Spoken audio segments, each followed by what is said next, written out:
দুর্ভাগ্যবশত আমি সাধারণ সম্পাদকের পদে লড়াই করার পরও আমি পারিনি। আমাকে কেন্দ্র থেকে নির্দেশ দেওয়া হয়েছিল আমি যেন কেন্দ্রের নির্দেশে কেন্দ্রীয় সদস্য পদের মতো গুরুত্বপূর্ণ একটি পদের দায়িত্ব পালন করি। আমি কেন্দ্রের সেই দিনের নির্দেশ অক্ষরে অক্ষরে পালন করে বিগত 4.5 বছর এই কক্সবাজারের মাটিতে ছাত্রলীগকে সুসংগঠিত করার জন্য কক্সবাজারের আনাচে কানাচে আমি ছুটে বেরিয়েছি। আমি চেষ্টা করেছি ছাত্রলীগের প্রত্যেকটি ভাই প্রত্যেকটি কর্মীর সাথে যোগাযোগ রাখতে। আমি চেষ্টা করেছি তাদের সুখে দুঃখে তাদের পাশে গিয়ে দাঁড়াতে। আপনাদের এখানে যেহেতু আজকে আমি বসেছি, আপনাদেরকে নির্দিষ্টভাবে আমার কিছু কথা খুলে বলা প্রয়োজন। আপনাদের এখানে হয়তো অনেককে আমি চিনি, অনেককে আমি চিনি না, এবং অনেকেই আজকে আমি ব্যক্তি ইশতিয়াককে প্রথমবারের মতো দেখছেন।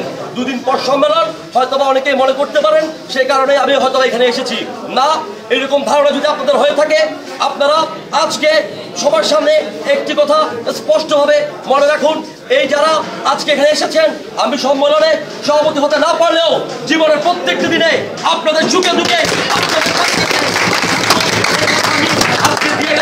আপনারা যদি আমার পাশে থাকেন, আমার বিজয় সুনিশ্চিত।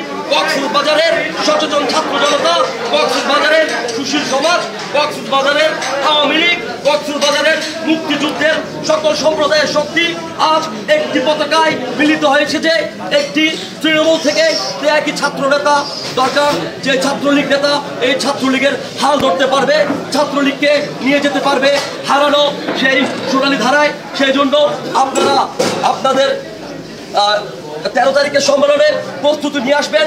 আপনাদেরকে আরও একটি কথা স্পষ্টভাবে মাথায় রাখা প্রয়োজন, সেই সম্মেলনে বিভিন্নভাবে বিভিন্ন লোকজন অনাকাঙ্ক্ষিতভাবে বিভিন্ন রকমের অপপ্রয়াস চালানোর চেষ্টা করবে, ইচ্ছে করে ঝগড়া বাঁধানোর চেষ্টা করবে। আপনারা আমার ভাই হয়ে প্রত্যেকটি ঝগড়া থেকে নিজেদের দূরে রাখবেন, এবং ওইরকম কিছু দেখলে আপনারা বাধা হয়ে দাঁড়াবেন এবং তাদেরকে রিকোয়েস্ট করে যেখানে যাই হোক ওখানে আপনারা থামাবেন। কারণ আমাদের সুনিশ্চিত বিজয় ঠেকানোর জন্য অনেকেই অনেক রকম ষড়যন্ত্র প্রতিনিয়ত করে যাচ্ছে। আপনারা ভুলেও সেই ষড়যন্ত্রের ফাঁদে পা ফেলবেন না। আপনারা যদি দেখেন ওইরকম কোনো কিছু মেসেজ পান, সাথে সাথে আমার রাজনৈতিক 2 সহযোদ্ধা, 2 গুরু, যাদের কাছে আমি রাজনৈতিক পাঠ নিয়েছি, যাদের কাছ থেকে আমি রাজনীতির তালিম নিয়ে আজকের ইশতিয়াক আহমেদ জয় হয়ে আপনাদের সামনে এসেছি। আমার বড় ভাই যুবলীগের যুগ্ম আহ্বায়ক শহীদ ইফতেখার উপস্থিত আছেন, আমার বড় ভাই জুয়েল চৌধুরী, যার রাজনৈতিক প্রত্যেকটি অক্ষর আমার জীবনের অনুপ্রেরণা হয়ে আছে, উপস্থিত আছেন। কক্সবাজারের ছাত্রলীগের কে যিনি আজকে একটি আদর্শে পরিণত করেছেন, যিনি ছাত্রলীগের জন্য 29টি দিন পুলিশের নির্যাতন এবং রিমান্ড সহ্য করেছেন, বাংলাদেশের ইতিহাস সৃষ্টিকারী, যিনি ছাত্রলীগ করার জন্য আপন সহোদরকে হারিয়েছেন, সেই ডালিম বড়ুয়া, যাকে বাংলাদেশ ছাত্রলীগ সারা জীবন মনে রাখবে।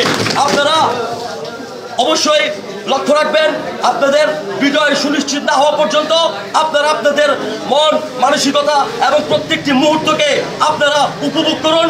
ইনশাল্লাহ বিজয় আমার সুনিশ্চিত, বিজয় আপনাদের সুনিশ্চিত, বিজয় কক্সবাজারের ছাত্রলীগের সুনিশ্চিত। জয় বাংলা, জয় বঙ্গবন্ধু, জয় হোক কক্সবাজার ছাত্রলীগের।